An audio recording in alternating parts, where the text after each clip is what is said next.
take your seats. I hope you are enjoying this get-together. It's a very special one for me. But before I begin, may I ask you to help me observe a minute's silence in honor of one of yourselves, a member of the media whom we lost about 2 weeks ago. He was buried last weekend, Mr. Elom Desewu. I'm sure some of you know him. Elom has been a very active, media person for many, many years since I knew him. He took particular interest in the work of the Bank of Ghana, and it is regrettable that he has had to leave early. So may we observe just a minute's silence? A minute's silence, please.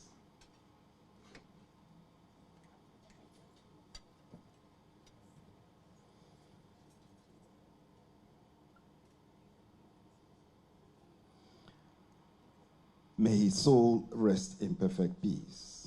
Thank you. So, distinguished members of the media here gathered, colleagues from the Bank of Ghana, ladies and gentlemen, good afternoon to you all. And let me begin by wishing you a happy, happy New Year. This annual engagement with the media has become an important tradition for the Bank of Ghana. It offers an opportunity not only to reflect on the year that has just ended, but also to situate our work within the broader national conversation. As this is my first New Year media engagement as governor, I value the opportunity to speak with you directly and to set the tone for how we will continue to engage going forward. Now, let me be frank. The year 2025 was not an easy one. It required difficult judgments. It required careful sequencing of policy actions, and it required sustained discipline across institutions. 2025 was a year of adjustment. Adjustment for the economy, for markets, and for households. And indeed, there were many of these. We've had to pass some new laws. We have amended some. We had to introduce new guidelines for the markets. We have broadened the frontiers for financial intermediation, all within 1 year. So through it all, the media, that is yourselves, you've played an essential role in helping Ghanaians to understand what was happening and why certain difficult choices were being made and what those choices were intended to achieve. And for playing that role throughout last year, I say thank you. Now, on the role of the media in a period of adjustment, Dr. Zakaria has spoken at length on these, but permit me to just run through a few points. A free, independent, and responsible media is a cornerstone of democratic governance. In the context of a central bank, your role is particularly important. Monetary and financial policy decisions are often complex. And yes, they are complex. Their effects are often indirect, and their benefits are rarely immediate, what we call policy lags. The way these decisions are explained, the way they are contextualized, and the way they are reported can therefore influence expectations, it can influence confidence, and it can influence behavior across the economy. Scrutiny is not only legitimate, it is necessary. Constructive questioning strengthens institutions and it improves public understanding. At the same time, we all recognize that economic information carries weight. In periods of adjustment, incomplete or poorly contextualized reporting can unintentionally heighten uncertainty or undermine confidence, with real consequences for households and businesses. Our expectation as a central bank, therefore, is not compliance, but responsibility, i.e., accuracy, balance, and context. Our commitment, in return, is openness, engagement, and respect for your constitutional role. That balance, my friends, is essential. And it is essential to financial stability and to public trust. So now let me tell you a few things about how we think about policy at the Bank of Ghana. First, our decisions are data-driven and forward-looking. We do not respond to pressure. We do not respond to speculation. And we do not respond to sentiment. We respond to evidence. We respond to risks. And we respond to the medium-term outlook for price and financial stability. Second, we prioritize stability over speed. In rebuilding credibility and restoring order, quick fixes in many cases are rarely durable. Our focus has been on policies that can be sustained even when they are uncomfortable in the short term. Third, we operate an institution not as individuals. Central banking is collective.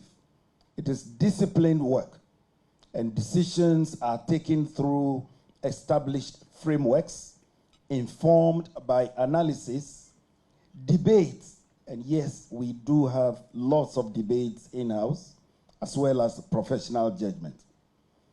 These principles, colleagues, guided our actions in 2025, and these same principles will continue to guide us in this year, 2026. So what did 2025 represent? For the Bank of Ghana, 2025 was a year of restoration, restoring macroeconomic stability, rebuilding confidence in policy, and re-establishing order across key segments of the financial system. At the macroeconomic level, the bank's foremost priority was anchoring inflation expectations and restoring stability. Through disciplined monetary tightening, effective liquidity management, and clear policy communication, inflation declined steadily from 23.8% in December 2024 down to 5.4% by the end of December 2025, with underlying price pressures easing over the course of the year. These outcomes reflected consistency in policy execution and a deliberate focus on restoring credibility to the monetary policy framework. In the banking sector, we made solid progress in strengthening resilience and supervisory effectiveness. Regulatory reforms were advanced to improve risk identification and mitigation, including enhanced stress testing, stronger recovery planning requirements, and refinements to the risk-based supervisory framework. Engagement with regulatory institutions and collaboration with fellow regulators were also strengthened, reinforcing the foundations of a more stable and a more disciplined banking system. Progress was also made in capital market development, particularly in advancing discussions around bank listings and working with market regulators and stakeholders The bank supported efforts to encourage greater use of public markets as a means of strengthening governance, transparency, and market discipline within the financial sector. In the foreign exchange market, 2025 marked an important shift toward greater transparency and order. The bank implemented a rules-based FX auction framework, strengthened market oversight, and we introduced improved reporting mechanisms as well as enforcing compliance to curb market abuse. These measures contributed to improved price discovery, reduced distortions, and a gradual restoration of confidence in the FX markets.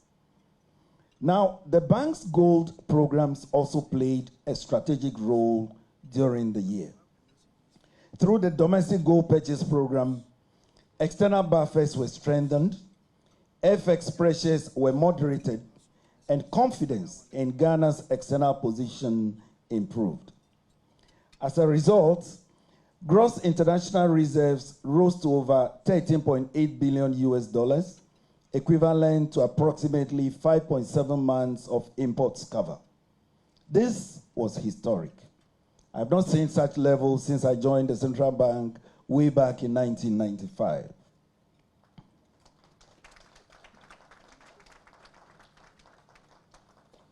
Now, while these programs involved costs, they delivered tangible stability benefits and should be understood as strategic interventions that were undertaken in support of macroeconomic and external resilience.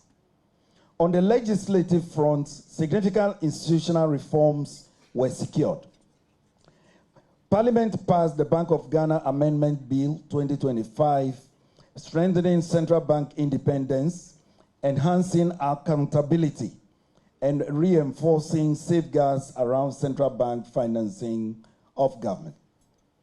And that piece of new legislation is an important one. If we had that in 2022, maybe, just maybe, we wouldn't have had haircuts. We would have been compelled probably to seek help from the IMF more timely. And today the results would have been different. And so with those amendments, we believe that we are better positioned going forward. These reforms represent an important step in aligning Ghana's central banking framework with international best practice. In payments and digital finance also, notable progress was recorded in strengthening infrastructure and system resilience. Through GIPS, GIPS, by the way, is one of our subsidiaries. Through GIPS, payment systems were modernized, instant payment capabilities expanded, and interoperability across platforms improved. Then the passage of the Virtual Asset Services Bill, which has now been passed into law, also marked an important milestone, laying the foundation for a regulated and orderly approach to emerging digital asset activities. So taken together, these efforts helped restore macroeconomic stability, improve coordination between monetary and fiscal authorities, and place the economy on a firmer footing. The gains were hard-won and achieved through discipline, restraint, and institutional effort. They carry with them a responsibility to protect stability, to act with humility, and to remain faithful to the public trust placed in the Bank of Ghana. So what is the direction of travel for 2026? Friends, with stability restored now, 2026 is about consolidation and discipline. The bank's focus this year is to embed the reforms of the past period into routine practice and ensure that stability translates into durable confidence, effective intermediation, and predictable markets. Monetary policy will remain measured and forward-looking, anchored on price stability and supported by clear signaling and consistent liquidity management. The objective is not to surprise markets, but to reinforce credibility through continuity. In the financial sector, supervisory attention will shift further toward prevention rather than cure. Greater emphasis will be placed on governance, on the quality of governance, capital and liquidity planning, and early risk identification, ensuring that vulnerabilities are addressed before they threaten stability. In the financial markets, the priority is consolidation. Consolidation in 2026. Recent reforms will be deepened to support orderly price discovery, disciplined market conduct, and improved confidence across the foreign exchange and money markets. In payments and digital finance, attention will focus on resilience and safeguards as usage continues to expand. Oversight will be strengthened to ensure consumer protection, sound governance, and system reliability, while innovation proceeds within clear regulatory boundaries.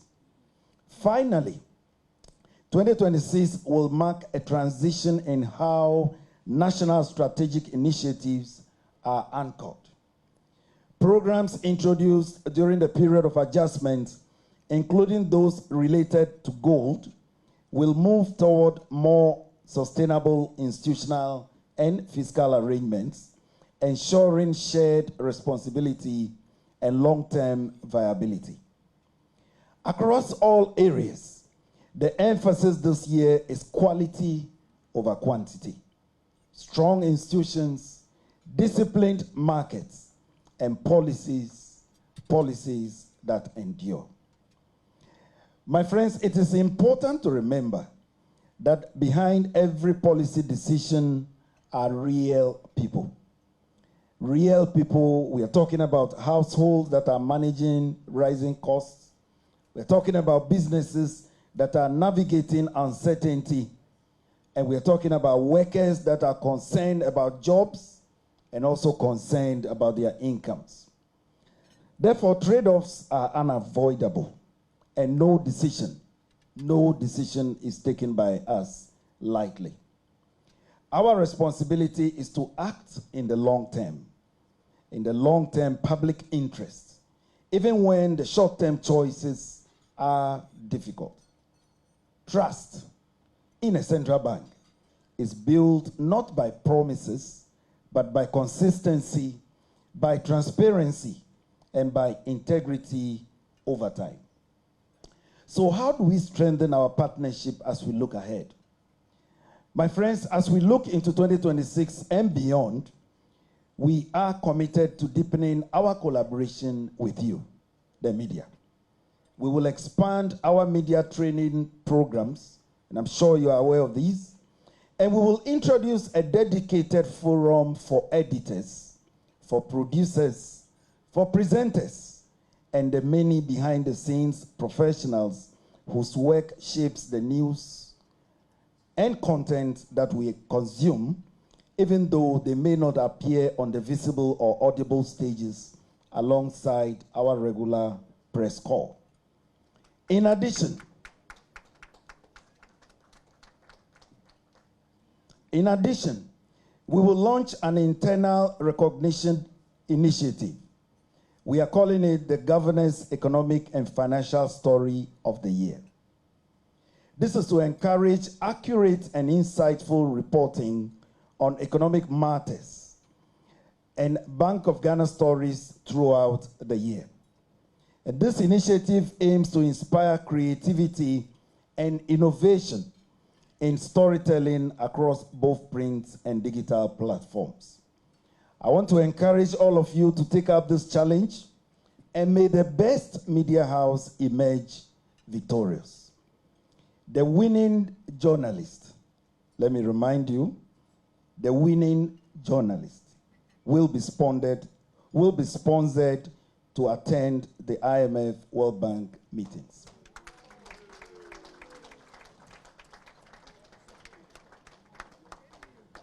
So through our communications department, the bank will continue to engage proactively on all media-related matters, ensuring that our friends in the press feel welcomed, that they feel supported, and that they are confident whenever called upon to help us share our messages with the public. My friends, as we gather today, let us enjoy this occasion and create lasting memories together. I sincerely thank you for your partnership with the Bank of Ghana over the past year and your steadfast dedication and, above all, your service to our great country. I eagerly look forward to building even stronger bonds with you in 2026 and beyond. Thank you for your attention. A round of applause for the governor, ladies and gentlemen.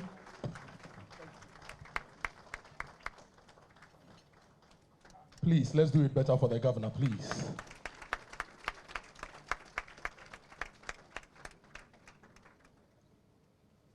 Thank you so much, Dr. Asiama. And Maria, please join me. Now, Doc, to learn from Osei Kranchi, I'm going to summarize what you just said, or how I heard it. But Osei Kranchi gave us a new name for you, and I'm trying to give you a full name. If we were to create a stool for you in the kingdom of monetary policy, you'll be a woman for Yohaniba Asaribediako Okukrubo Isiama the First. Oh, man.